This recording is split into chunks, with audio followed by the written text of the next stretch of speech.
Kebaba girelim artık değil mi? Evet. Artık kebap yiyelim ya. Valla. Zamanı geldi.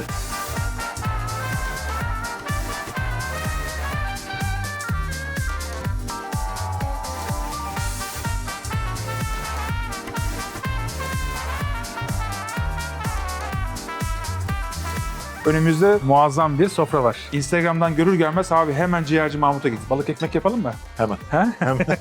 Abi sadece bunun yağıyla ömür boyu yaşarım bak. Abi şu hesap şaka değil mi ya? Hakikaten şaka. Bu bölüm soğanlı bölüm oldu. Abi kuzu ciğer kendini o kadar belli ediyor ki. Adana'da balık ekmek yapıyoruz. Şu an ekran başında var ya herkes. Ağız sulandı ben böyle of. Allah'ım benden kalorileri sil sen ya. Kesinlikle bir tane daha. Al önüne al önüne. Hep diyordunuz ya şehrini gezdirdi hep oralı birisi olsun diye. Al işte Adanalı. Al. Evet. Adanalı adam 25 yıldır geliyor buraya.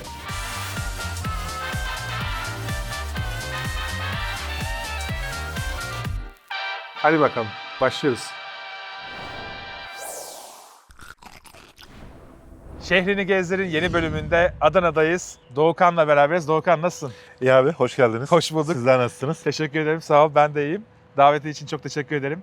Adana için herhalde en güzel zamanda geliyoruz değil mi? Hava şartları olarak. En uygun zamandayız şu anda, evet. Normalde yazın birazcık sancılı geçiyor. Yaz döneminde her zaman söylediğimiz, konuştuğumuz gibi çok fazla tavsiye etmiyoruz gelinmesini ama şu an hava şartları gezmek için, yemek içmek için gayet uygun.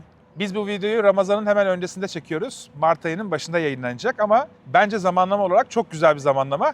Çünkü Portakal Çiçeği Karnavalı'ndan hemen önce yayınlamış oluyoruz. Biliyorum ki o karnaval zamanı burası bayağı şenlik havasında oluyor. Bayağı kalabalık oluyor. Otellerde yer bulunmaz, sokaklar cıvıl cıvıl olur. Bu park da dahil olmak üzere. Bayağı sokak karnavalı, biliyorsun zaten Evet. daha önceden de geldiğin için oldukça keyifli oluyor buralar. Ben ilk karnavaldan itibaren geliyorum. Ali Haydar Bozkurt sağ olsun beni davet etmişti ilk karnavala. Daha sonrasında Ali Bey başarılı işler yaptı bence. Evet. Yani Adana için çok önemli bir etkinlik kazandırmış oldu. Kesinlikle. Şehrin böyle portakal çiçeği açtığı dönemde çok güzel bir şekilde karnaval şeklinde kutlanmasını sağladı. Evet. Ama bana kalırsa normal zamanda da gelmek daha mantıklı gibi sanki. Yani daha rahat yemek yiyorsun şehir çünkü kalabalık olmuyor. Birazcık daha böyle yemeklere kolay ulaşıyorsun. Ulaşım açısından biraz daha çabuk hareket edebiliyoruz tabii karnaval zamanı dışında. Ama ve etkinlikler olduğu için de tabii karnaval çok güzel. görmek için ve aslında hani ismini veren portakal çiçeği kokusunu alabilmek için o dönemlerde gelmek çok daha güzel. Çok güzel. Ben hayatımda ilk defa bir videoda yukarı doğru bakıyorum.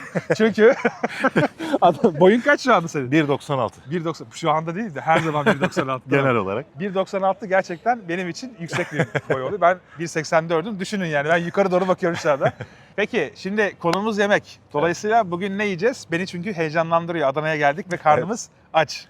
Abi Adana için olmazsa olmaz lezzetlerimiz biliyorsun. Yani sabah kahvaltısında biz ciğerle başlıyoruz güne. Doğru. Sonu kebapla bitecek her zaman olduğu gibi ama arada Adana'da çok fazla alışılmış olmamasına rağmen güzel bir dönerimiz olacak. Çok güzel. Ve yeni Adana'da başlamış olan bir sulu yemek kültürümüz var. Orayı bir deneyeceğiz. Ufak da bir sürprizimiz var. Onu dilersen Söylemiyorum. videonun aşamalarında Görsünler. görsünler. Tamam söylemeyelim sürpriz olsun. O zaman video başlarken ne yapacağınızı biliyorsunuz. Videoyu beğenmeyi, aynı zamanda hype'lamayı ve abone değilseniz de abone olmayı lütfen unutmayın.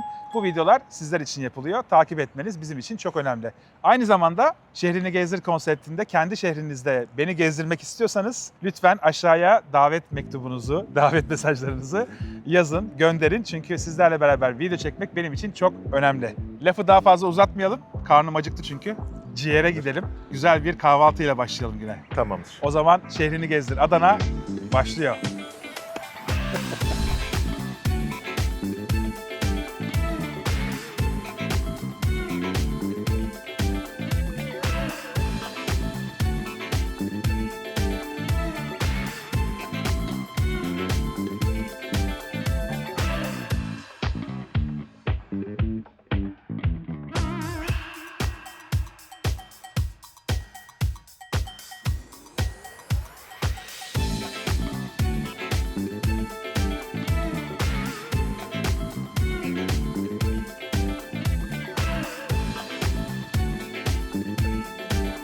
İlk durağımızda ciğer yemek için ciğerci Mahmut'a geldik ama bu ciğerci Mahmut daha önce gitmiş olduğumuzdan farklı. Evet. Burası Adana Reşat Bey Mahallesi olarak geçiyor. Bilenler için lokasyonu bulmak bu şekilde kolay olacaktır. Daha önce deneyimlediğiniz ciğerci Kel Mahmut olarak Doğru. geçen eski sanayi sitesinde olan yer. Burası daha sık tercih ettiğimiz biraz daha ulaşım açısından bizim için daha kolay bir yer olduğu için ve lezzetini de gerçekten beğendiğimiz için bu sefer burayı denemenizi istedim. Valla ben Adana'ya geldiğimde takipçiler yani buradan paylaşım yapınca abi ciğerci Mahmut'a gitmen lazım dediler. Ve bu az kişi değil ha, bayağı böyle 10 kişi falan yazmıştır. Evet. Çok enteresan geldi bana. Instagram'dan görür görmez abi hemen ciğerci Mahmut'a git. Ben de merak ediyorum. Bence lafı uzatmayalım. Bir yiyelim, başlayalım. Evet. Ardından da konuşmaya devam ederiz. Tamamdır. Şöyle alttan şişimi alıyorum. Aman bu birazcık tehlikeli ama biliyorsun. Sen de başla. Hemen başlıyorum. Ben şöyle şişleri buraya biriktireceğim. Önümüzde 2 porsiyon ciğer var. 8-16 tane şiş var. Aynı zamanda çok güzel bir başlangıç için salatamız var, turpumuz var, teremiz var. Aynı zamanda biberimiz, pişmiş soğanımız, sumaklı soğanımız ve burada çok güzel bir tablacı salatamız var. Bunlar ikram olarak geliyor. Sen özellikle öyle mi yapıyorsun? Soğanlı mı yapıyorsun? Soğanlı ve domatesli tercih ediyorum. Ama kimyonu unutmayalım. Kimyon, evet. Doğru söylüyorsun. Evet. Baba. Şimdi şöyle sana kimyondan biraz vereceğim. Teşekkür ederim. Rica ederim. Ben de kimyon alacağım. Doğukan, buranın en önemli özelliklerinden biri şu ekmek değil mi? Evet, Adana'da herhangi bir ciğercide veya kebapçıda bu şekilde ekmek servis edilmiyor. Evet. Normalde Adana kebap pidesi bundan biraz daha ince olur. Burada biraz daha toplu ikiye ayırıp içini böyle soslayıp yağlayabilecekleri tarzda bir ekmek kullanıyorlar. Bunun avantajı diğer ince olan ekmekler gibi kolay patlamıyor. Evet. Ciğeri çok daha güzel kavrayabiliyor. Lezzet olarak da ilk deneyim, bakalım nasıl olacak. Göreceğiz. Hadi bakalım. Başlıyoruz.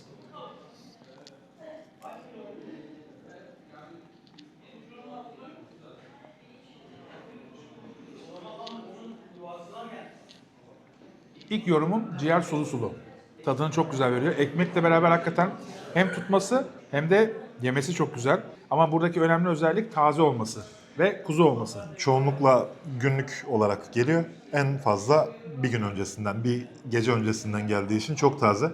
Ve pişme süreleri de gördüğünüz çok kısa. Ondan dolayı da gerçekten sulu sulu ve çok lezzetli.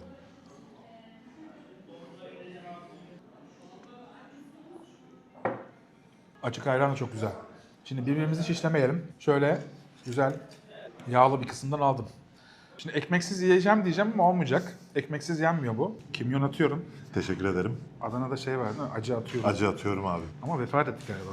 Kendisi vefat etti. Kardeşi ve babası devam ediyor, şu anda. Nereden gireceğiz bu sefer? Bu sefer soğanla deneyelim abi. Hadi bakalım. Sumaklı soğanı da masada sipariş anında hazırlıyorlar. Murat abi hazırlıyor. Çok enteresan. Murat abi 33 yıldır burada. 41 yaşında. Küçük yaşlardan itibaren sektöre girmiş. Hem ciğer ve kebap yapıyor hem de sebze yapıyor. Ama sebzeyi yapılışına böyle bir bakınca 5 dakika hipnoz oluyorsun. Çünkü o kadar hızlı ve o kadar stabil, rahat yapıyor ki eli alışmış. Böyle şey gibi derler. Master olmuş bu konuda. Evet. Hakikaten çok keyifli. Aynı şekilde Fatih de Ocakbaşı'nda. Mahmut abinin oğlu. O da 2 üniversite bitirmiş. 2 üniversite bitirdikten sonra ocağın başına geçmiş. Evet.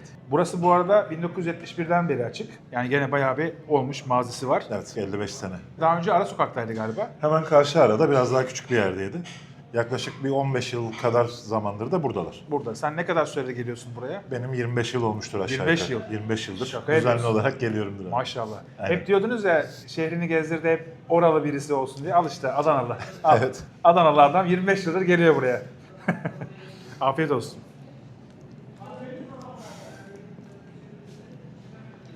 Abi kuzu ciğer kendini o kadar belli ediyor ki çok lezzetli. Ocakta pişerken usta onları böyle fazla pişirmediği için arkalı önlü çeviriyor sürekli. Üzerine bir pide koyuyor. Biz o pideden istemedik. Sadece şu ekmekten istedik. Aha. Ama ikisini de birlikte koyup masaya o şekilde servis ediyor. Bence bu ekmek muazzam. Hem ciğeri tutmayı yarıyor çok iyi şekilde hem de içindeki acısı, sosu hakikaten lezzet katıyor. Yumuşaklığıyla beraber de Yumuşaklığıyla. zorlamadan Tabii. çok rahat Bir yenilebiliyor. de ince farkındaysan. Evet. Yani pidenin yarısı. Bugün biraz yoğun geçeceği için yaklaşık 2 gündür çok yoğun bir şey yemedim. Evet. Hazır geldim. Evet. Biliyorum sen de hazırsın Hazırım bu tabii duruma ki. ama bakalım hangimiz nerede kesileceğiz artık. Ben kesilmem, ben sana söyleyeyim. Ama gecenin sonunda kötü oluyorum ben. Evet, Yani maalesef. İstanbul'a döndükten sonra kötü olabilirim muhtemelen. Maalesef. Bu işi yapmaya başladıktan sonraki en zorlandığım zaman Adana'da oldum bugüne kadar. Çünkü 10 tane mekanda yemek yiyip akşamına muzlu süt içtim ve bir günüm gitti. Ertesi gün yok. Gerçekten hani beni en zorlayan yemek seyahati buydu. Evet. Ama nihayetinde Adana'yı çok seviyorum. Adana birazcık daha böyle anlatmak gerekirse farklı yemek kültürlerini bir araya toplayan, hatta coğrafya olarak Türkiye'nin de çevresinden çok fazla esinlendiği, hatta oradan ustaların geldiği, Evet. kebabı, ciğeri, lahmacunu, sulu yemekleri, sokakta satılan, seyyarlarda satılan çok enteresan lezzetleri, sebzeleri, meyveleri çok fazla bol olan bir şehir. Ama Akdeniz şehri, özellikle söylemek lazım. Doğuda sanıyorlar Adana'yı. Evet, Ya Akdeniz'in en doğusunda yer İncisi alıyor. bence. Evet. Sosyal medyada görüyorum, insanlar diyor ki doğuda Adana'ya gidiyorum falan diyorlar. Hani hakikaten şu konuda bir çözüme ulaştıralım. Adana Akdeniz'de ve Akdeniz'den dolayı da çok güzel meyvelere, sebzelere sahip. Portakal da, turunç da bunlardan biri. En ciddi şekilde yani Türkiye genelinde en yoğun aslında sevkiyat Adana'dan gerçekleşiyor. Yani Antalya bölgesinden evet portakal, mandalina ağırlıklı ama burada geri kalanı da. Limon da bunun içine dahil.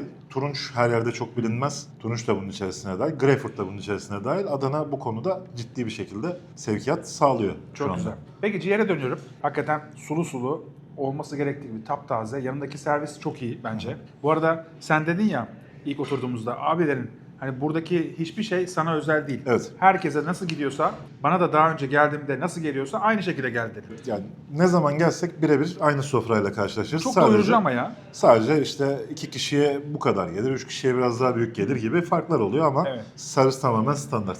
Çok güzel. Peki bura haricinde beğendiğin, sevdiğin farklı ciğerciler var mı? Şöyle hani bir sıralama olarak olmasın ama yani sık gittiğimiz bura dışında Kel Mahmut zaten Adana'nın en eskilerinden. Orayı severim. Onun dışında Büyük Saat tarafında Lider Kebap. Onun ciğerini severim. Ben de çok severim. Edip Usta. Edip Usta çok Edip güzel. Usta'nın ciğerini severim. Daha önceki videolarda biz onları göstermiştik. Aha. Hatta eski Adana videolarını izlerseniz onda da Evet. görebilirsiniz. Edip Usta gerçekten iyidir ama bu gerçekten iyiymiş. Evet. Yani hoşuma gitti. Salatasından da yiyeceğim de. Bu arada şu an tam zamanı Kadirli turpu. Adana'nın ilçesi Kadirli. Hiçbir acılık olmaz, hiçbir rahatsızlık vermez ve çok tazedir. Mutlaka denemenizi istiyorum. O zaman ona şöyle bir dokunuş yapalım. Bol limonlu. Ve tuz yapalım mı? Tabii ki. Şu an ekran başında var ya herkes ağız sulandı ben böyle of of.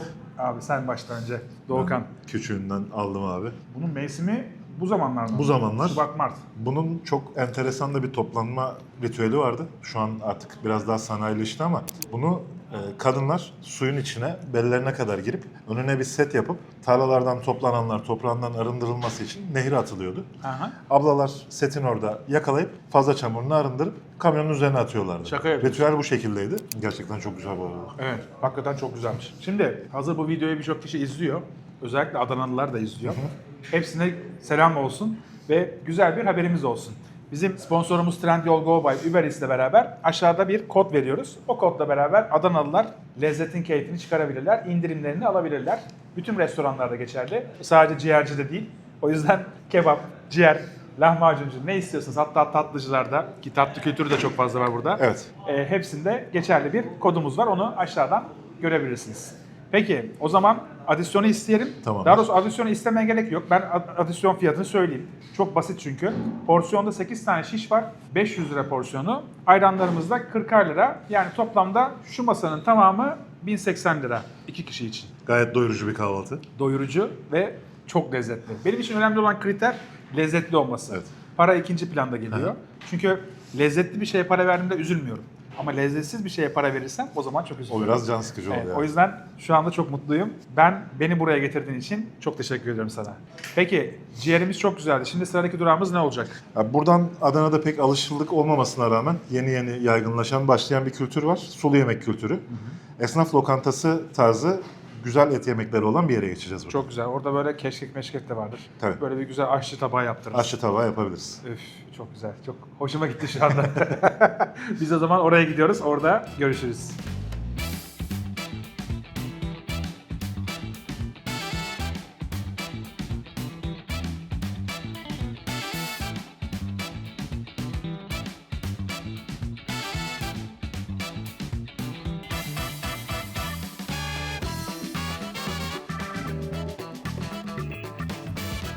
İkinci durağımız için Boğa Et Lokantası'na geldik. Önümüzde muazzam bir sofra var. Evet, kesinlikle. Güzel yemekler tercih ettik bence ama bu yemekleri Emre önerdi bize. Buranın sahibi, aynı zamanda işletmecisi, aynı zamanda kurucusu. Emre'nin bir yanına gidin bence. Öncelikle size yemekleri anlatsın.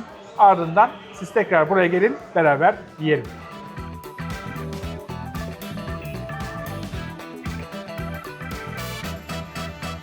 Efendim herkese Boğa Et Lokantası'ndan merhabalar. Ben Emre Boğa. Sizlere bugün Onur Bey için hazırladığımız 4 çeşit ana yemekten bahsedeceğim.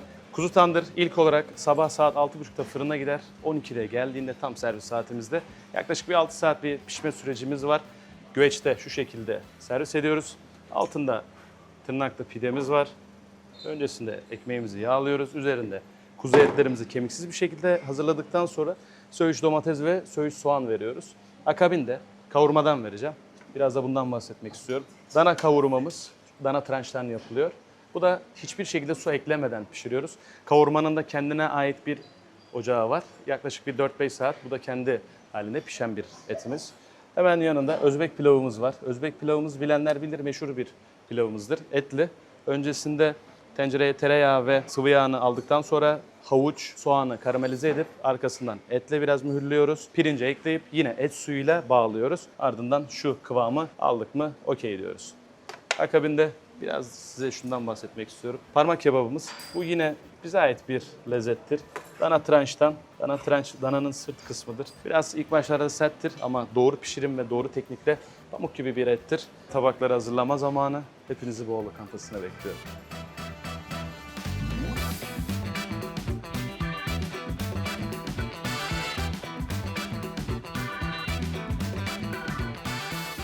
Emre'nin ağzına sağlık. Çok güzel anlattı bence. Hangisinden başlayalım? En göz alıcı kuzu tandır durduğu Evet. için bence buradan başlayalım. Buyurun. Startı verelim. Hemen Ciğerden sonra acıktım ben. Bayağı zaman geçti üzerinden. bayağı bir zaman geçti. Gerçekten acız. Adana'da böyle mi diyorlar? Acız mı diyorlar? Çok acıktık. Çok fazla olmaz. Acız. Acız. Acız muhabbeti döner.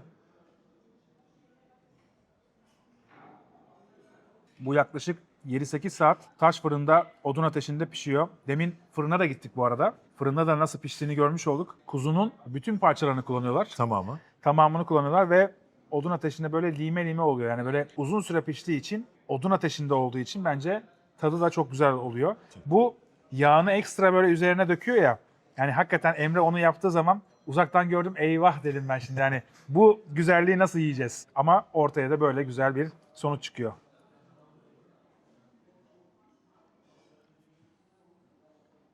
Tandır çok güzeldi. Özbek pilavı da ayrıca güzel gözüküyor. Islak ıslak gözüküyor. Bence ondan da bir tadına bakalım. Evet. Sen buraya ne sıklıkla geliyorsun? Ortalama 15 günde bir gibi düşünebiliriz. Öğle yemeği zamanlarında. Biraz mesafemiz var ama ona rağmen bu şekilde yemekleri Adana'da bulma ihtimalimiz biraz düşük olduğu için özel olarak burayı tercih ediyoruz. Adana'da böyle bu tarzda yemek yapan, sulu yemek yapan çok fazla yer yok. Evet yani. Genellikle kebap kültürü var. Tabii bir 3-5 mekan kadar anca vardır. Onların hani tap noktasında da burası geliyor. Tap nokta demenin sebebini anlatalım bence. Çünkü ağırlıklı, yani menüde yaklaşık 30 tane falan yemek çıkıyor her gün. 2-3 çeşit çorba çıkıyor. O 30 çeşit yemeğin neredeyse 25'i etli. Dana tranç ya da kuzunun bütün parçaları. Kuzuyu genellikle tandır olarak yapıyorlar. Ana yemeklerde, diğer yemeklerdeki bütün etlerde dana tranç oluyor. Ama yani usulleri farklı. Şimdi anlatırken bile yutkunuyorum şu anda. Aynen öyle. Anlatırken yutkunuyorum çünkü aşağıda inanılmaz bir tezgah var. İnanılmaz bir efor var. Biz ilk geldiğimizde buraya tezgahta hiçbir yemek yoktu. Hepsi taze taze çıktı. Ve insanlar da biliyor aslında. Tam olarak zaman belli. Evet. Ona göre yoğunluk başlıyor. Aynen öyle. Şu an bizim bulunduğumuz saatten yaklaşık yarım saat sonra da muhtemelen tezgah tamamen boşalacak. Boşalmış olacak. Herhangi Yani böyle bir şey de 11.30-12 gibi gelirlerse Her şeyden bulabiliriz. her şeyden bulabilirler. Evet, doğru. Et yemekleri gerçekten çok güzel. Ben buraya daha önce de gelmiştim bu arada. Pirzola yaptıkları böyle farklı farklı yemekleri de vardı. Mevsime göre sebzeleri değiştiriyorlar. O güzel bir şey. Evet. Ve bunlara rağmen Emre bu lokantayı ilk kurduğunda 2020 yılı aslında. İlk kuşak. Yani ikinci kuşak değil Emre. Babadan kalan bir meslek değil. Hı hı. Dolayısıyla o gayet başarılı şekilde bu işi yürütmüş, tutturmuş ve şu an Adana'da da tercih edilen iyi et lokantalarından bir tanesi. Et lokantası diyorum çünkü esnaf lokantası desem uymayacak fiyattan dolayı. Çünkü fiyatlar normalin bir tık üzerinde gibi geliyor Adanalılara. Ama bana, İstanbul'da yaşayan birine fiyatlar normal geliyor. Çünkü İstanbul'da genelde skala bu seviyede. Evet.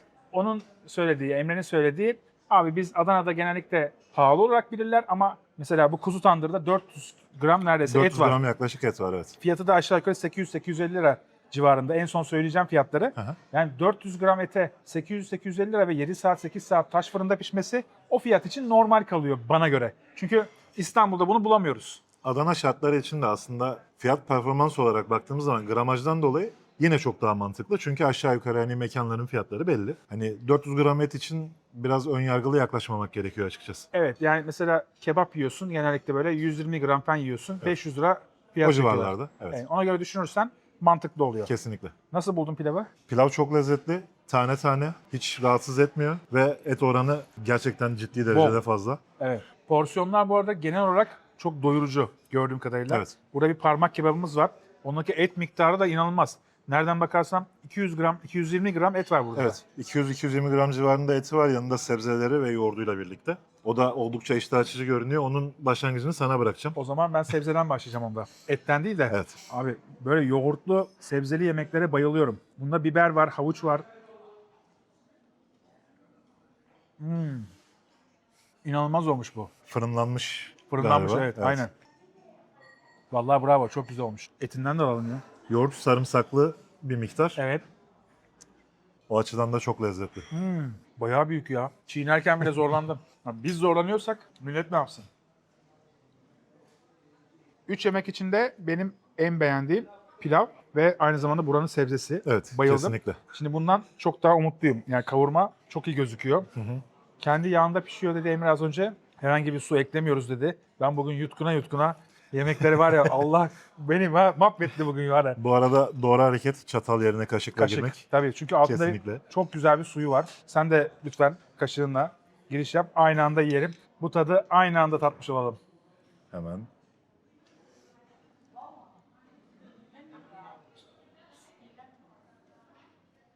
Abi altındaki yağ şiir gibi. Şiir gibi, farkında mısın? Kesinlikle. Damağı çok güzel kaplıyor. Yemek borusunu böyle komple temizliyor abi. O kadar güzel inmiş, bir de etin rayası da yerleşmiş oraya. İnanılmaz. Kesinlikle bir tane daha. Al önüne, al önüne. Buna ekmek banarım abi. Buna ekmek banarım. İster misin sen de? Evet. Tamam, birkaç tane bırakıyorum böyle. Tamam. Şöyle 2 tane, 3 tane bıraktım. Bunlardan birazdan yeriz. Peki Doğukan, yemeklere gene geleceğiz, konuşacağız ama sen ne iş yapıyorsun? Adana'da mesleğin nedir? Birazcık ondan da bahsetmek istiyorum. Aslında Tabii. ben seni tanıyorum. Çok uzun zamandır takipçimsin. Evet. Ne kadar süre oldu takip edeli?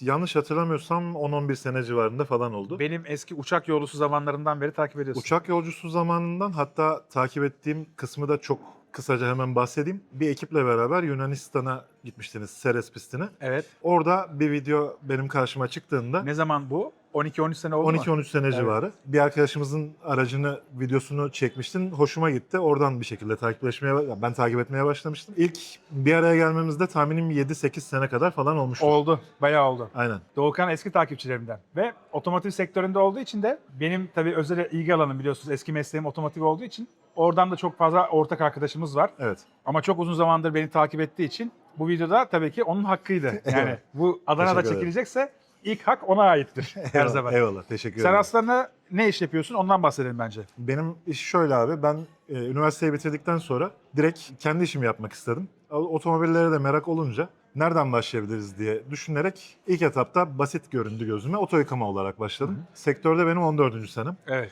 Yaklaşık bir 3 senedir, 3,5 senedir de oto yıkama kısmını bırakıp tamamen işin detailing boyutuna çevirdim. Evet. Öncelikle piyasa şartlarına göre seramik kaplama vesaire işleriyle başladığımız sektör şu anda PPF kaplama, cam filmi, detaylı temizlik vesaire olarak devam ediyor. Şimdi bu sözler bazı hanımefendiler için bir şey ifade etmeyebilir belki Yabancı ama gelecek. otomobil tutkunu olan insanlar için gerçekten çok önemli şeyler. Yani Evet. ben mesela dışarıda hiçbir yerde olmadığım kadar otomobilin temizliğine özen gösteririm. Kesinlikle. Ve benim gibi böyle belki binlerce insan var. Aynen öyle. O yüzden senin gibi bu şekilde bu işi profesyonel yapan ve düzgün yapan işletmelere de ihtiyaç var. Şimdi PPF kaplama son zamanlarda çok fazla böyle revaçta oldu. Arabanın dış kısmını şeffaf bir kaplama yapılıyor ve bir şekilde ufak tefek yaralanmalar, ufak tefek böyle kazalarda, hasarlarda koruma sağlıyor ve aynı zamanda aracın parlaklığını da, boyasına da zarar gelmesini engellemiş oluyor bence. Evet, evet. O yüzden güzel iş yapıyorsun. Bu çevrede olanlara da tavsiye ediyoruz artık. Firmanın ismini söyleyelim. Doku Car Care olarak Instagram'dan, Facebook'tan ulaşabilirsiniz. Evet. Konumumuz da Google'da vesaire mevcut. Takipçimizin reklamını yapmayacağız. Kimin yapacağız kardeş? Teşekkür ederim. Aynen çok sağ ol. öyle. Yani cam filmi. Özellikle Adanalılar mutlaka yaptırması gerekiyor. Çok elzem bir durum Adana Elzem için. bir durum aynen. Yazın özellikle bir 50 dereceleri falan buluyor neredeyse değil mi? Evet. Yani şu an artık burada zorunluluk oldu. Konfor için çok önemli bir Evet. şey. Diğer şehirlerde olduğu kadar yasak da değil. Artık Evet. polislerimiz de biraz anlayışlı davranıyorlar burada. Onun dışında PPF kaplamayla alakalı zaten çok fazla detaya girmeye gerek yok ama birçok kişi artık bununla alakalı bir kulak aşinalığına sahip. Kesinlikle. O da gerekli diyelim. Çok fazla bölmeyelim. Bazı arkadaşlarım şey diyor, dünya malı dünyada kadar ne uğraşıyorsun falan diyor. Ben temiz kalmasını istiyorum kardeşim. Kullandığım ürünün temiz olmasını istiyorum. Bu kadar basit. Kesinlikle öyle. Yemekler, tabakta nasıl temiz olmasını istiyoruz, güzel olmasını istiyoruz. Restoranların temiz olmasını istiyoruz. O yüzden bu videoları yapıyoruz. Arabamız da temiz olsun. Aynen öyle. Değil mi? Yaşam alanımız olarak düşünüyoruz. O Temiz yüzden- demişken şimdi Adana'dayız yani. Birazcık da ondan da bahsedelim bence. Evet. Yani Adana'da bir hijyenle ilgili bahsetmemiz gereken bir durum var. Normalde her yerde yemek yenmez herhalde değil mi Adana'da? Yani özellikle hani Adana'nın yerlileri olarak böyle seçtiğimiz mekanlar çok fazla. Evet. Yani direkt isim olarak söylemeyelim ama hijyen problemi olan çok fazla yer var. Çok duyulduk yerler de var Evet. bunların arasında. Ama son zamanlarda bu konuya biraz daha özen gösterilmeye başladı. Denetimler biraz daha arttı. Hani buranın özelinde konuşmak gerekirse burası mesela hani tabak düzenleri olarak, masa titizliği olarak vesaire oldukça temiz, hijyenik bir mekan. Dışarıdan gözükenle mutfakta gözüken farklı olabiliyor çoğu yerde Evet. ama buranın gördüğüm kadarıyla mutfağı da güzel, Hı hı. temiz. Mesela ben birkaç tane kebapçı biliyorum. Onların mutfaklarına girdim daha öncesinde.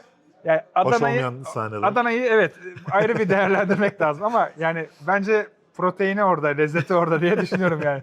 Hakikaten maalesef Adana'da lezzet muazzam ama hijyen konusuna biraz daha dikkat edilmesi lazım. Belki şöyle bir şey yani usta mesela şişe ciğer saplıyor, o eliyle gidiyor salatayı tutuyor. Ondan sonra abi hesap alayım diyor, parayı alıyor.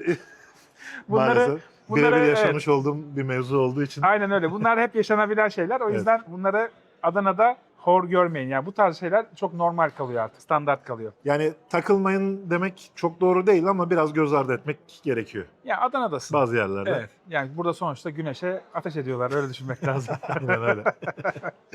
Peki. Çok lezzetli bir yemekti. Biz adisyonu isteyelim. Yemeklerin de tadına bakmaya devam edelim. Bugün çünkü çok fazla durağımız var. Hepsini bitirmeyeceğiz. Tadına bakacağız. Evet. Bakalım yani öyle olsun. Tadarak ama özellikle dediğin gibi Özbek pilavı ve kavurma Evet. biraz daha hak ediyor. Aynen. Yemeğini. Kavurmamızın ekmeklerini alalım. Emmiş artık gerçi. Evet. Bak, dağılıyor hatta. Yeteri Hatta kadar. onu kaşıkla alayım ben. Biz bunları yiyoruz. Adisyon gelsin. Onu da söyleyelim size hemen. Abi sadece bunun yağıyla ömür boyu yaşarım bak. Bu kadar güzel. Adisyonumuz geldi. Toplam hesabımız 2255 lira. Yani 4 porsiyon yemek var burada ve hepsi etli. Bol etli. Bol etli. En çok sevdiğimizden başlayalım. Kavurmamız 475 lira. Parmak kebabı 550 lira. Kuzu tandırımız 850 lira. Özbek pilavımız 300 lira. Ayranlarımız da 40 lira. Geri kalan şeyler ikram olarak geliyor. Tandır sipariş verdiğinizde normalde yanında pilav ikram olarak geliyor. Ama biz Özbek pilavı yiyeceğimiz için o pilavı masaya almadık. O da aklınızda olsun. 400-450 gramlık bir et aynı zamanda yanında verilen pilavla beraber bir de 7-8 saatte pişiyor.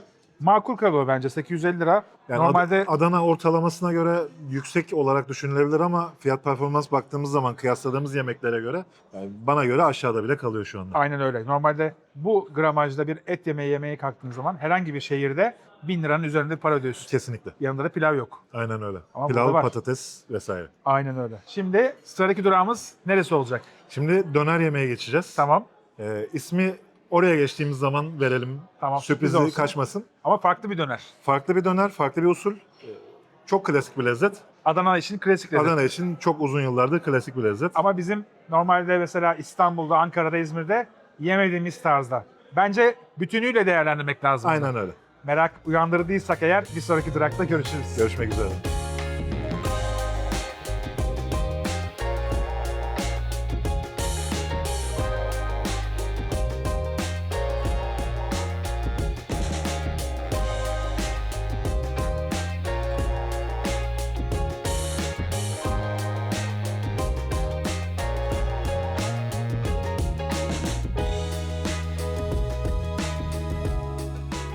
Tam ayaküstü bir yere geldik. Şu an neredeyiz? Şu an Şadırvan Döner'deyiz. Adana'nın tam göbeğinde, merkezinde.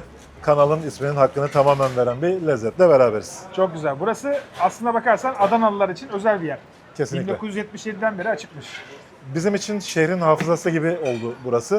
Çok küçüklükten beri lise okuduğumuz dönemlerde de dershaneden çıktığımızda burada ayaküstü bir dönerimizi atıp hemen evimize gittiğimiz çok uzun yıllar geçirdik. Hala da en sevdiğimiz lezzetlerden birisi. Çok güzel ama şimdi tabii ki bunu bütün olarak değerlendirmek lazım. Sadece döner olarak değil, bu sütlü ekmekle beraber bence çok güzel. Daha önceden ben yemiştim. Döner lezzetli evet ama bu ekmekle beraber yiyince olağanüstü bir şey çıkıyor ortaya. Kesinlikle öyle. Bir de ben domates salçasıyla hazırlanan bir sos koydurum içine. O da çok güzel bence. Kokusu buram buram geliyor. Evet. Bir tadına bakalım. Başlayalım. Anlatmaya devam ederiz sonra. Tamamdır.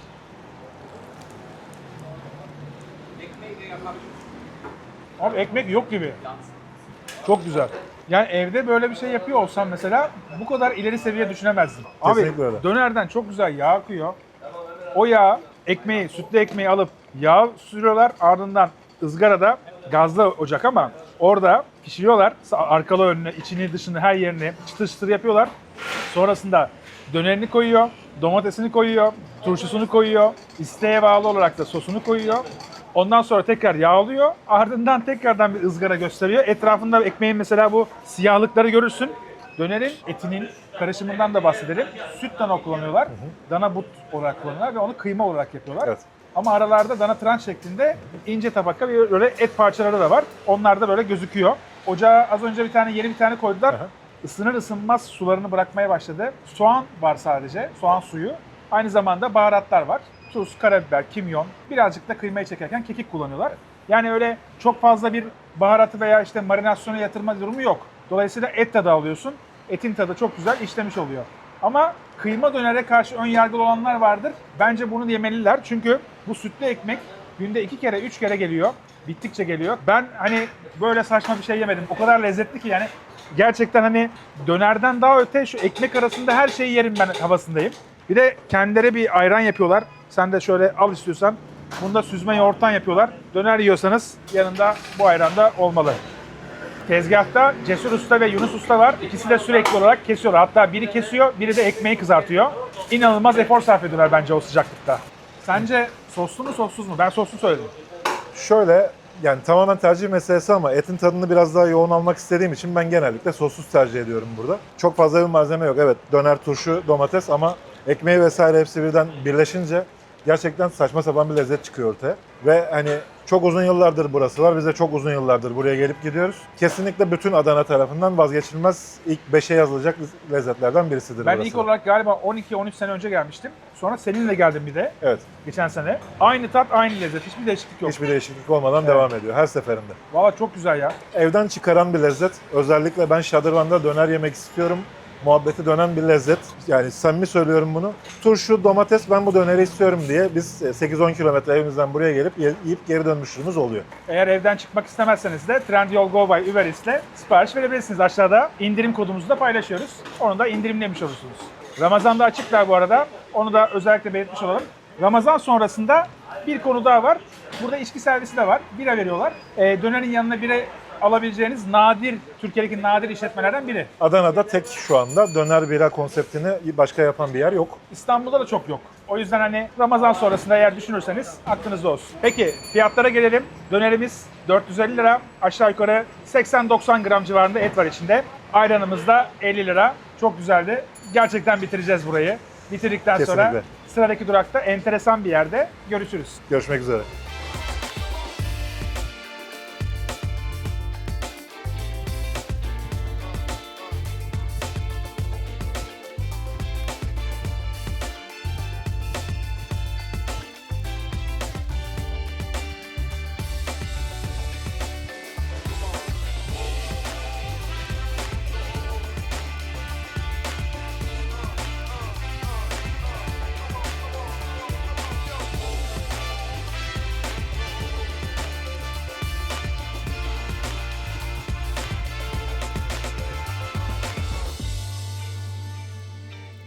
Adana'nın en enteresan restoranlarından birine geldik. Aslında Ocakbaşı burası ama deniz mahsulü yapıyor. Çünkü hemen yan tarafında bir balık hali var. Oradan taze balık ve taze karides geldikçe mangalda levrek, çupra, hatta yılan balığı ve aynı zamanda karides yapıyorlar. Normalde menülerinde yılan balığı yok ama bir müşterisi az önce esnaf şişletti. Özel isteğini üzerine. Aynen özel istek üzerine yapmış oldu. Ama burada bizim yiyeceğimiz ve daha önceden de beraber yemiş olduğumuz levreğimiz var. Bir de karidesimiz var. Önümüzdeki bütün bu tabaklarda ikram olarak geliyor. Bunları da sipariş anında, yani siz geldiğiniz anda taze hazırlıyorlar. Hiçbiri önden hazırlanıp bekletilmiyor. O yüzden taptaze, capcanlı gözüküyor. Nereden başlayacağız? Yani benim fikrimce karidesten başlamamız Hadi lazım. başlayalım o zaman. Ağzımızı direkt temizlemek adına. İnanılmaz güzel gözüküyor böyle. Çok güzel pişmiş. Afiyet olsun. Afiyet olsun. Bir de jumbo karides ha. Öyle küçük falan değil. Boyutlar ciddi büyük ama en büyük özelliği bu üzerindeki sos. İnanılmaz bir lezzet veriyor. O sos kebap sosu aslında. Yani Adana'dayız. İlginç olan konu şu. Balığın üzerinde de, karidesin üzerinde de kebabın sosu var. Dolayısıyla dünyanın hiçbir yerinde böyle bir şey yiyemezsiniz. Bir de pişirme usulü çok güzel. Levreyi pişiriyor. Piştikten sonra tabak koyuyor üzerine. O şekilde çeviriyor ve servis ediyor.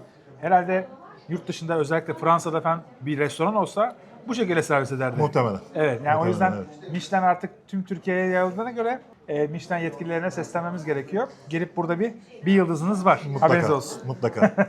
Ben salatayla devam edeceğim. Ardından balığa geçeriz beraber. Özellikle yani balıkla çok sevdiğim için ve çok taze göründüğü için ben rokadan başlıyorum. Abi hepsi taze gözüküyor.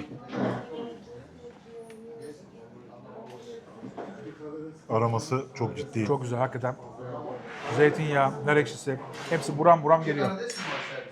Bu şekilde bir ekmeğimiz var. Bence buna bir Küçük bir dürüm. gider. Adana'dayız. Küçük bir dürüm gider. Şöyle alıp Ekmeği biraz az kullanıyorum artık. aynen öğrendik en sonunda. Soğanlı. Normalde bunu kültür çakışması hiçbir yerde yapamazsın bak.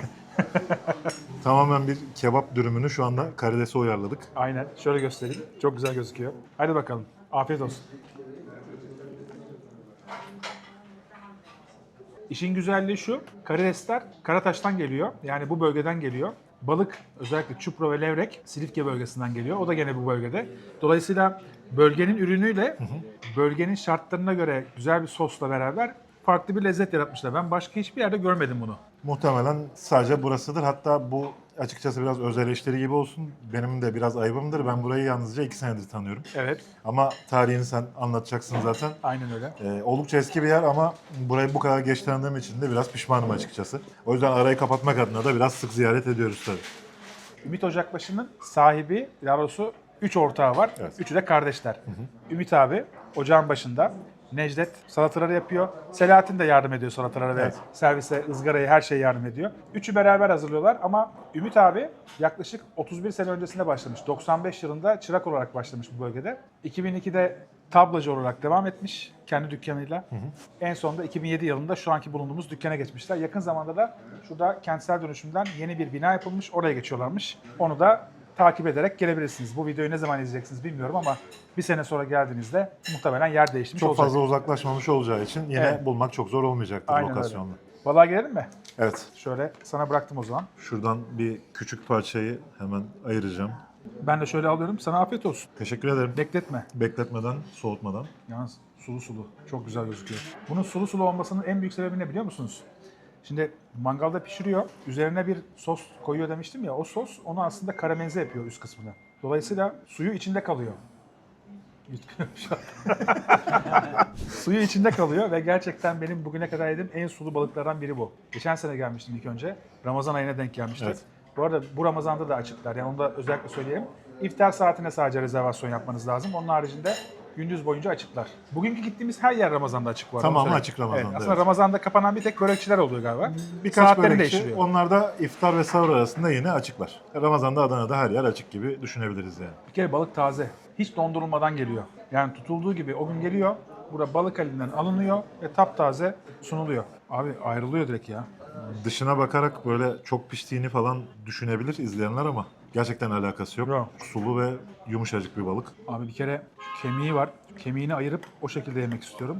Löp et. Ekmekle yardımcı olayım abi Oo, sana. bak orası açıldı. Alttan Alttan destekle. Ben şöyle bir... şuradan da ben kaldırıyorum. Abi çok iyi. Balık ekmek yapalım mı? Hemen. He? Adana'da balık ekmek yapıyoruz. Şöyle aldım, şöyle koydum. Bizim Biliyorsun Eminönü'nde balık ekmek yapılır. Ama yani donmuş uskumruyla dünyanın en güzel balığını yaptığını söylerler ama alakası yok. Şu an burada. kıyaslanamayacak kadar Kıyaslanamayacak bambaşka kadar. bir Aynen. Burada ürün geliyor. pişmiş sumaklı soğanımız da var. Bugün ne soğan yedim be arkadaş ya. Eve almayacak hanım beni. Adana'da olmanın hakkını veriyoruz ama. şu Aynen an. öyle. Al Çok bakalım. teşekkür ederim. Afiyet olsun. Tamam. Ben bugün bu kadar bitirdim. Beklentim bu değildi ama. Takipçiyi beslemek daha önemli benim için. Şu anda ben yeteri kadar beslendim. Afiyet olsun. Teşekkür ederim. Allah'ım benden kalorileri sil sen ya. Hemen yanındakine geçmiyorsa problem yok abi şu an. Geçmiyor. Benim mesela evde balık yaptığımız zaman en sevdiğim şey şudur. Şu dış kısmı var ya, bunu böyle kabuğu sertleşiyor ya, onu yemeye bayılıyorum abi. Çok güzel oluyor. Muhammed sen seviyor musun mesela balıkta? Çıtırını daha çok severim. Çıtırlığı. Bir de tam zamanı biliyorsun devreyin.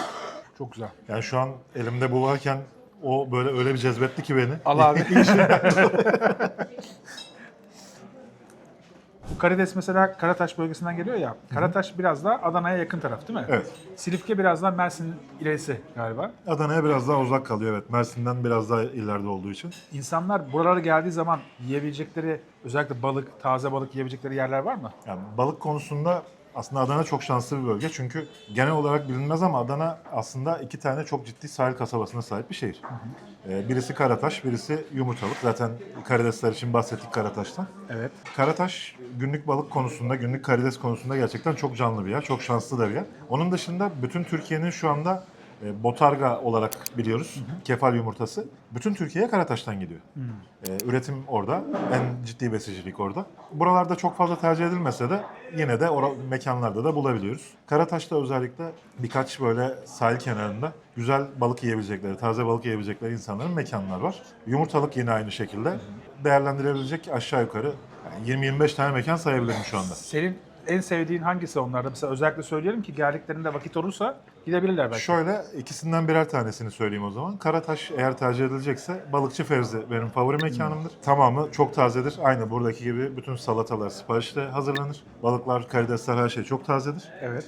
Orayı tercih edebilirler. Yumurtalık bölgesi içinde Yumurtalık'tan hemen biraz öncesinde Gölovası olarak geçer bölge. Lokasyon daha kolay olsun bağlamında bunları anlatıyorum. Orada da Mesut'un yeri, balık restoran diye bir yer mevcut. Orası da aynı şekilde tamamen o günün balığını satar. Örnek veriyorum bir levrek yemek istediğimizde o gün taze levrek yoksa satmaz. O şekilde Çok güzel. Donuk balık yok yani. kesinlikle yok. Hiçbir şekilde donuk balık satmazlar. Sadece gün içerisinde kokmaması adına soğukta bekletirler. O da olması Normal. gereken bir şey zaten. Çok güzel. Peki. Valla çok memnun kaldım. Bir de Adana haricinde bence seninle beraber bir Karataş'a gideriz.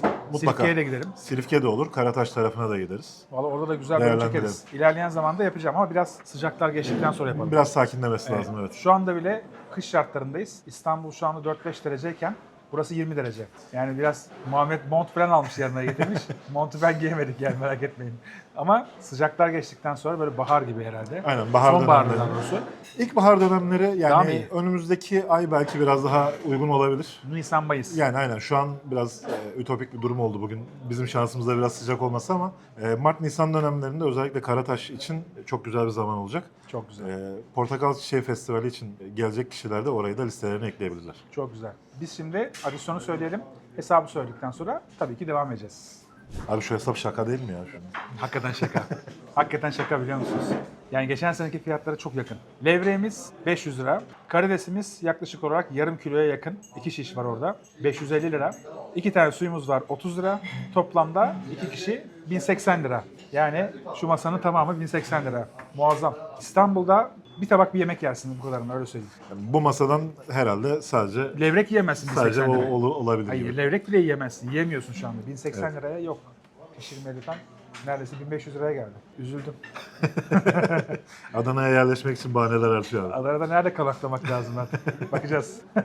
Sıcaklarda gelmem abi. Soğukta gelirim de. Aynen. Sıcakta gelmem. Kışın güzel. Mevsim değişe. Aynen. Biraz burada biraz orada. Devam edebiliriz. Peki. Kebaba girelim artık değil mi? Evet. Artık kebap yiyelim ya. Valla. Zamanı geldi. Tamam. Şehrini gezdir. Adana'da kebap yemeye gidiyoruz.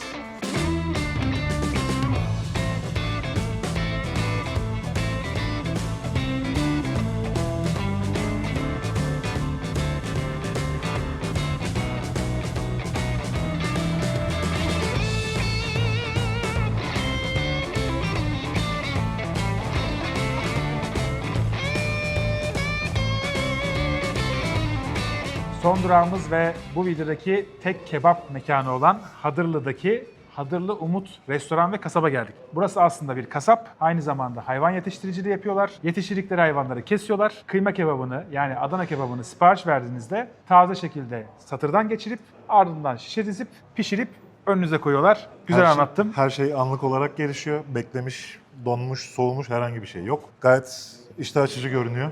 Hangisinden başlayacağımıza istersen sen karar ver. Kebaptan başlayalım bence. Kebaptan Buyur başlayalım. abi o zaman. Çünkü en çok merak ettiğimiz o. Aynen Şimdi öyle. birer parça ekmeğimizi şöyle alalım. Oh. Bu arada burada 300 gramlık bir kıyma var. Ben batıramıyorum çatalı. Alamıyorum. Dağıldı zaten. Alttan. Alttan şöyle destekle. Şimdi burada 300 gramlık bir kıyma var. Kıymanın karışımı %50 koyunun ön kolu, %30 kaburga kısmı, %20 de dananın but kısmı. Evet. Onu o şekilde birleştiriyorlar. Formülasyonları çok güzel ama daha da güzel olanı bunu taze hazırlıyorlar. Şöyle soğan da koyalım abi. Koyalım. Soğansız olmaz değil mi? Evet. Bugün çok yedik ama Fazla yedik. Bugün bu bölüm soğanlı bölüm oldu. Hoh değil mi ekrana birazdan? Abi bu ekmeğe gelmiyor şu anda. Evet, yaptım galiba. Hazırladın mı? hazırız. Hadi bakalım.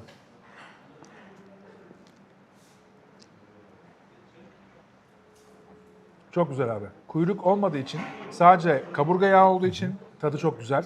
Rahatsız etmeyecek bir kıyma ve et tadını daha fazla aldığım bir kıyma. Baharat neredeyse hiç yok. Çok az bir tuz ve kapya biberi içerisinde. Ama yoğun bir et tadı çok güzel bir şekilde geliyor. Usta bir de çok güzel açmış onu. Yani biraz yaprak kelebek gibi. Altına şişler koyuyor ki ocakta dağılmasın. Biraz daha onu böyle tutmuş oluyor. Çeviriyor. Çevirdikten sonra öbür tarafını da aynı şekilde pişiriyor. Etlerimiz var. 3 parça kazbaşımız var. O yarım porsiyon olarak geliyor. Aynı zamanda kuyruk yağına sarılmış çok güzel bir küşlememiz var. O da gene yarım porsiyon olarak geliyor. Onu da usta öncelikle yağını eziyor. Döverek açıyor. Döverek açıyor, ardından katlayıp kesiyor, şiş yapıyor. Ondan sonra ocakta pişiriyor. Hangisine devam edeceğim? Büyük ihtimalle küşlemeden devam edeceğim. Yağını daha fazla soğutmadan. Onu ekmeksiz almak istiyorum tadını. Evet abi. Bu tek lokma. Tek lokma. Hadi bakalım.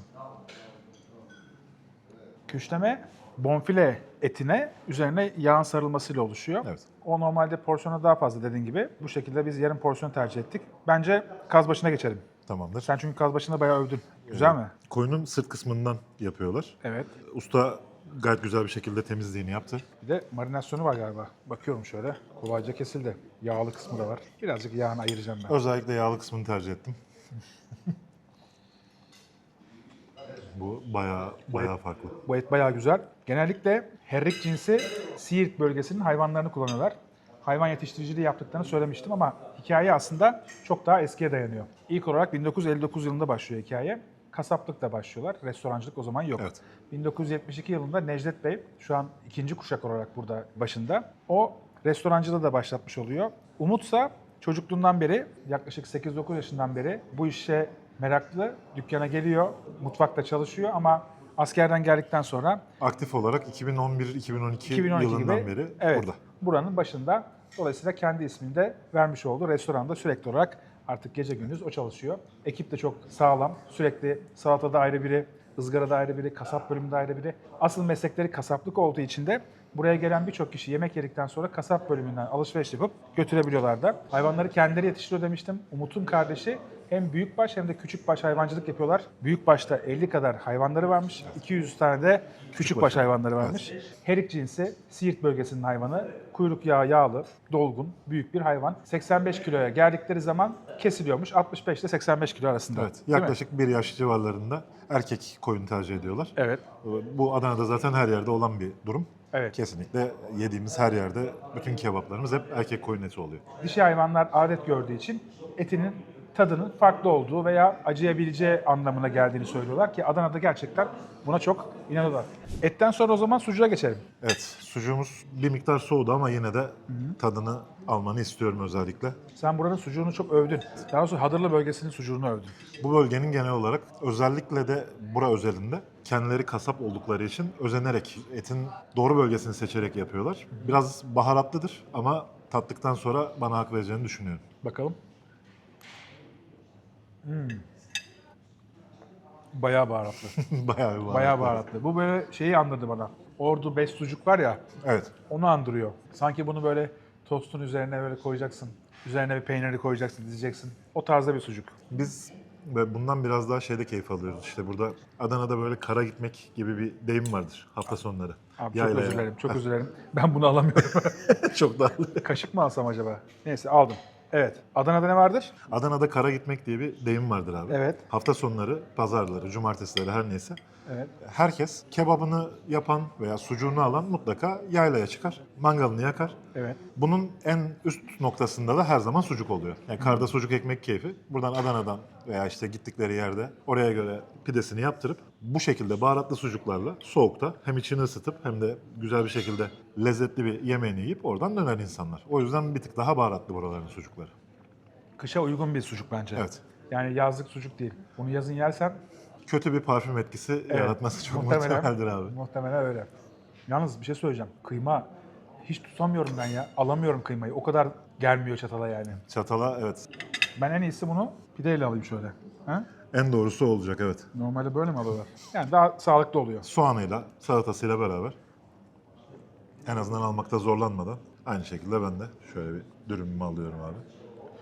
Buradaki pideler de çok güzel bu arada. Yani kebapla beraber çok güzel eşlik ediyor. Tırnaklı pide değil bu. Yani böyle daha böyle parmakla çekerek yapıyorlar. Parmakla çekerek biraz daha uzun ve tırnaklı pideye göre biraz daha ince oluyor. İnce, doğru. Adana kebabının bir %30 lezzetini de veren zaten bildiğiniz gibi bizim pidelerimiz oluyor.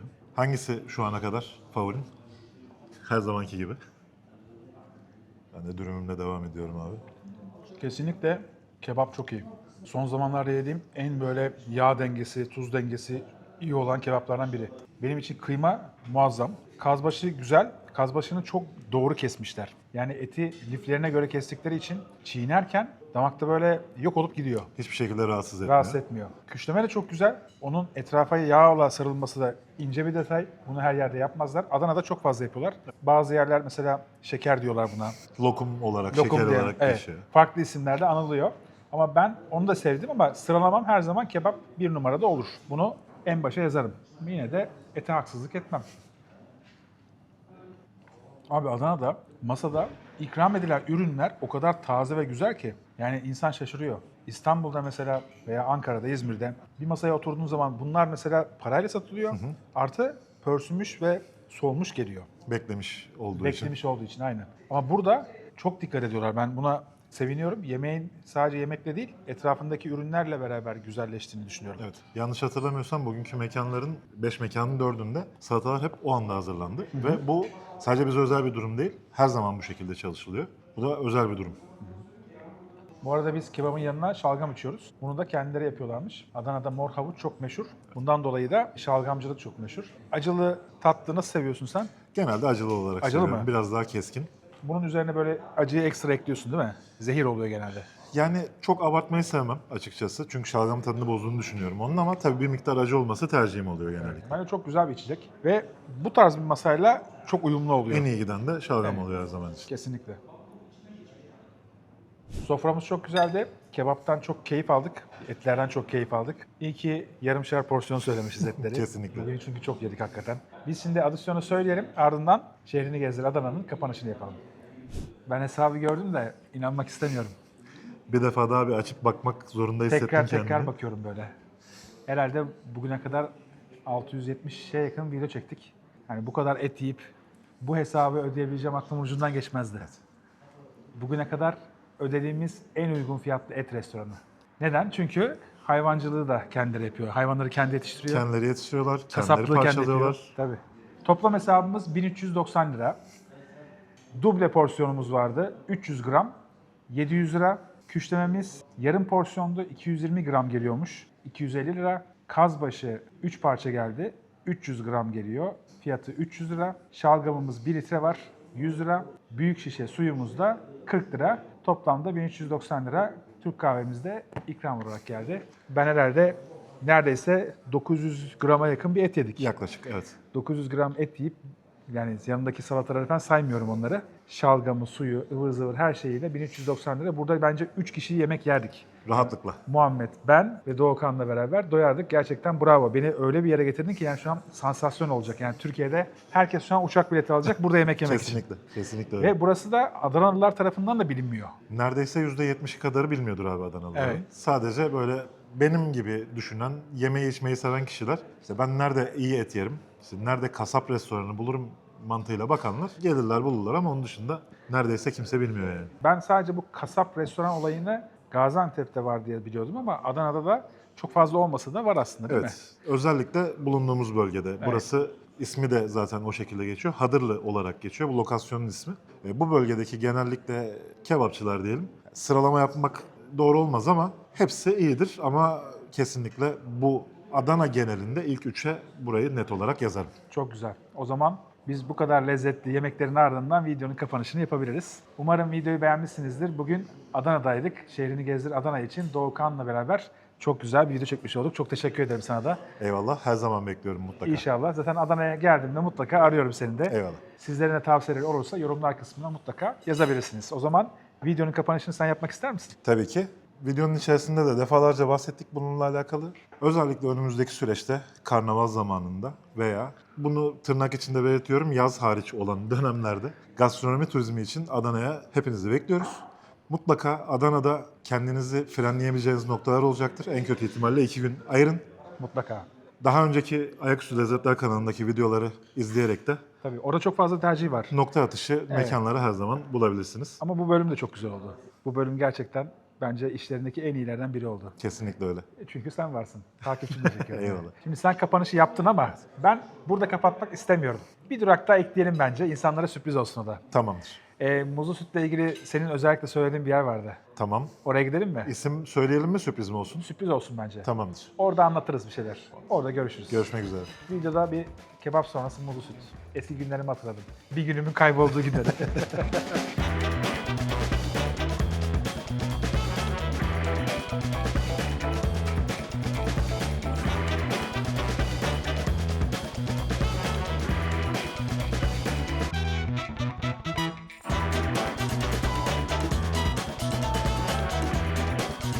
Biz bitti demeden bitmez biliyorsunuz. O yüzden gecenin devamı için muzlu süt içmeye geldik Cengiz Büfe'ye. Evet. Ama buranın hikayesini senden dinleyelim.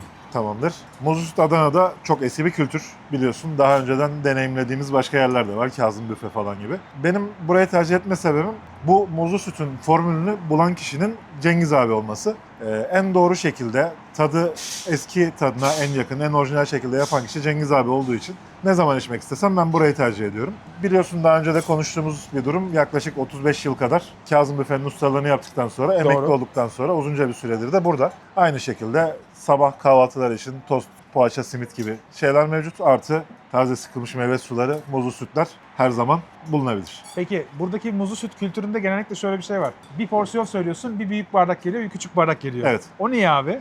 Vallahi artık gramajdan mı kaynaklanıyor yoksa Adana insanının bir porsiyonla doymayacağına mı ikna olmuşlar bir şekilde? Bir büyük bir küçük porsiyon şeklinde geliyor. O da bize küçüklüğümüzden beri bir artık matematiği öğretti. İşte 3 kişi gittiğimizde 2/3 yapalım, 4 kişi gittiğimizde 3/4 yapalım gibi seçeneklerimiz mevcut.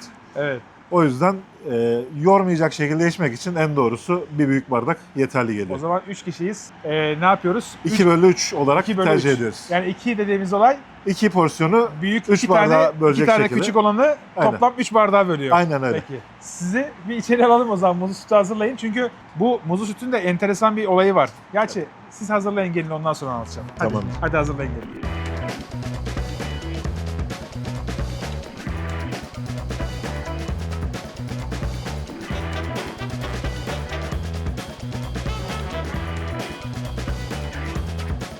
Muzlu sütlerimiz geldi. Afiyet olsun. Afiyet olsun. Çok soğuk. Kesinlikle. Neden çok soğuk? Çünkü inek sütünü kaynattıktan sonra donduruyorlar. Yani 0 derece hatta eksi dereceye doğru getiriyorlar ki Kar kıvamına kadar. aynen öyle. Muz, şeker ve kar kıvamında bir sütle beraber mikserde uzun süre dönüyor. Ardından bu şekilde yoğun kıvamla muzlu süt oluyor. Bu arada fiyatlardan da bahsedelim. Bir büyük bir de küçük bardağın olduğu porsiyon fiyatı 140 lira. Muzlu süt benim çocukluğumda en sevdiğim lezzetlerden biriydi. Hakikaten Ama bu kadar soğuğunu içmiyordum. Evet. Bu biraz daha böyle Adana'nın sıcağından dolayı ortaya çıkmış bir lezzet. Aslında böyle milkshake vari ama biraz daha lezzetli. Bunu isterseniz şeker yerine balla da hazırlıyorlarmış. O da güzel bir şey bence. Nar var, nar suyu var. Benim dikkatimi çeken. Bunun içine böyle farklı şeyler katıyorlar değil mi? Özellikle son zamanlarda. Tabii son zamanlarda biraz daha çeşitlendirdiler. Kuru incir gibi, hurma gibi, Antep fıstığı gibi eklemelerle atom şekline getirip o şekilde de servis Enerji edebiliyorlar. patlaması. Adanalılar seviyor galiba. Ciddi şekilde. Ha? Seviyor. Aynen öyle. Aynen öyle. Yeteri kadar enerji yokmuş gibi Adana'da. Peki o zaman güzel videonun sonuna geldik. Az önce kapanış yapmıştık ama tekrar yapalım bence. Önümüzdeki hafta yeni bir videoyla karşınızda olacağız. Perşembe saat 19'ları rezerve edin bize. Güzel lezzetli videolar sizleri bekliyor. Görüşürüz. Hoşça kalın. Görüşmek üzere.